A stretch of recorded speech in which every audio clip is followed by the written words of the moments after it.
Welcome back to the garage today, everyone. It's been a little while since we've been in here working on anything, so I'm excited to get back in here and start doing some wrenching. With that said, we're going to be working on my wife's Royal Enfield Himalayan, otherwise known as Toff. Who are you? My name's Tough, because it sounds like tough. Now, a little bit of a backstory. When I started exploring the roads on my Scrambler, the Sportster over in the corner, originally my wife picked up a Triumph Scrambler 1200. That bike was a little bit optimistic. It was extremely tall. It was pretty heavy, actually.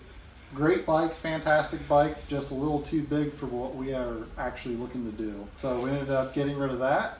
Just decided that this was the better platform to learn on and follow me around on, and just overall have an easier riding experience, but be able to do some light gravel roads and maybe some moto camping with it. This bike will actually be going to the Get On ADV MotoFest. This will be happening in the Buffalo Chip in Sturgis, South Dakota. I will be bringing the Sportster, so this will be pretty interesting. I don't believe we're going to be doing any of the intermediate or advanced classes. Probably be doing a lot of the beginner stuff, and that's fine because I'm just going for the experience, the views, and just have fun with my wife. A few differences between Gordita, my Sportster, and Toff. My motorcycle weighs 518 pounds. Toff weighs currently 439. Now we're going to be adding a few parts to the bike today, so that number might actually come up a little bit to be a little closer to the Sportster, in fact. My bike has 19 front and a 16 rear wheel. Hers is a 2117, obviously. I have a 3.3 gallon gas tank, but I also only average around 40 miles per gallon, maybe 42. She has a 4 gallon fuel tank, gets about 60 miles per gallon. So I think she has a little bit more range there. My motorcycle is a 31 inch seat height, and she's about a 31 and a half, so it's about the same there. So here's some good suspension facts. I have 6 inches of travel roughly in the front end, maybe a little more. Only about 3.5 in the rear. Although I've upgraded my rear shocks to 15 inches, it really doesn't increase the travel that much. The stock swing arms really aren't designed to travel that extensively anyway. So now on her motorcycle, she's got 7.8 inches of travel in the front and 7 in the rear. So she definitely has me beat in the rear. Now, technically, on paper, it says my motorcycle has 53 horsepower. I'm going to round that down to like 42 maybe, but, you know, her motorcycle has 25. But her max mile per hour is 75 miles per hour. Now, when I rode this on the highway, just me, no gear, nothing, I couldn't get it to get me past 63 miles per hour. I was going into a headwind, but yeah, it's comfortable cruising speed is between 60 and 65. I've talked to Jess a little bit about doing possibly a big bore kit in the future, but it's not really a priority right now, so we're just going to deal with it. My motorcycle, on the other hand, Gordita, I can comfortably cruise on the highway doing 70-72, believe it or not. Now, on paper, it says my motorcycle can do 104 miles an hour. Now, I've passed people doing 80-82. That's terrifying enough. I don't know if it's well known, but a funny characteristic that Sportsters get when you lift them up like these dirt bikes is they get a little twitchy in the front end. So that's always fun the faster you go. At 70, it's fine. At 80, it's the death wobbles. Both motorcycles actually have a very similar ground clearance, roughly 8.5 inches. So yeah, that's all the fun facts I have to compare the bikes. So with that said, let's talk about the motorcycle parts that we'll be installing today. So one of the first modifications we were looking to do for an adventure bike that we're going to be taking down gravel roads and whatnot are crash bars. So these are some GV crash bars she ordered. So let's go ahead and get these unwrapped and see what they look like. All right, so we've got it all unwrapped here. Now this actually caught me by surprise because I thought this was all just the lower crash bars. But in fact what she got, these are the lower front crash bars. And then these are actually the rear luggage rack and I guess acting crash bars in a way. So I wasn't expecting that. There's quite a few more bits and pieces here, but we should be able to figure it out. She did get saddlebags, so that makes a lot of sense why she would also order the supports.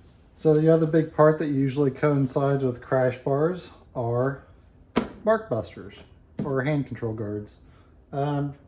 She also decided to go with whole new bars and grips and everything. So she went all out on this, so that's pretty cool. I don't think the bars are technically much different than what she has now. The only additional piece would be this bar here, which I believe she also did get a bar bag, so woman likes her luggage, I guess. But these are a pretty good upgrade, so this shouldn't be too hard to do. I'll just swap everything over to these new controls, and these should be pretty simple to put on. It's going to be a whole new bike when I'm done. So with all that out of the way, let's get to working on this bike and see if we can knock this out in a day. And you might be asking yourself, Jordan, I didn't know you know how to work on Royal Enfields. I don't. I know nothing about them. This should be fun.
Alright, a couple things.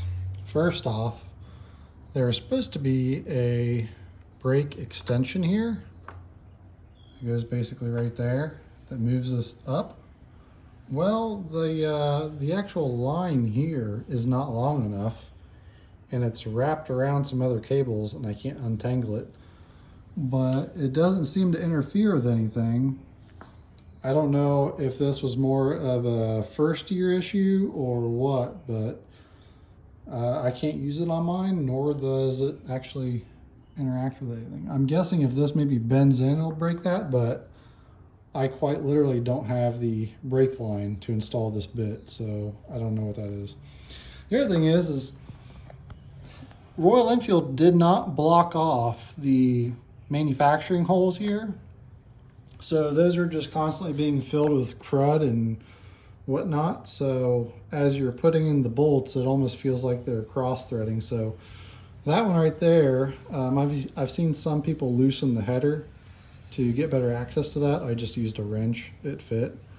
But I probably pulled that one out 3 times just to keep rechecking the threads to make sure it wasn't cross-threading. Other than that, I thought that loosening the oil cooler would actually help with the clearance issue right here on this bolt, and it did little to nothing, so I just had to manhandle it, and yeah. But it all went on, so it definitely helped the lower appearance of the bike appear to be a little chunkier, so looks good. On to the real fun bits now.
Alright, so I've been prepping the new handlebars for her bike, but there's a couple things I'm going to have to do. First, the factory controls have dimples drilled in the handlebars. I don't know if I'm going to do that or not. I understand why they did it, but I don't know if I'm going to do it. I don't want to weaken the handlebars, but maybe they're made for it. I did see someone else online. They did drill theirs, so it might be okay. The other thing is when she got these new grips, I didn't get a new throttle tube. So what I did was I cut off the old one, and I have to cut off the ends anyways for the bark busters. So I cut off that tip, and my plan is to take off this end of the grip there, as you can see, and I'll just slide these on, and then yeah, should be good. Hopefully it works, or she'll just buy another set and a new tube.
All right, the last big thing for the bike is going to be new tires. But that's not going to happen in today's episode. That's actually going to happen off camera. Jess is going to probably end up taking this out for a couple of practice runs and getting used to it. And then before we do all of our big travel trips, we'll put on the new tires. She can enjoy them. With that said, everyone, this is finally the end of this episode. I did, in fact, get to do all of this in one day. It is now 10 o'clock at night. I've been out here for I don't know, roughly 8 or 9 hours off and on. I've had lunch and dinner, so I've had breaks, but all in all, it hasn't been too bad of a process. Anybody with a couple hand tools can do this. Few weird things on the rear end that weren't quite in the instructions. I don't know if that's just because they changed things through the years or what, but it all went on. It all looks good. I think Jessica will be pleasantly happy. We'll find out what she thinks about it in her video. Till next time, everyone, take it easy. See you in the next one.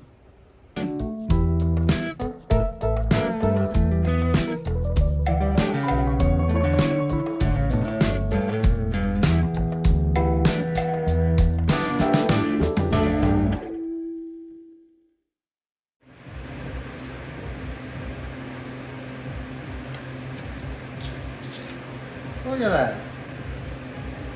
Holy shit. Red Loctite.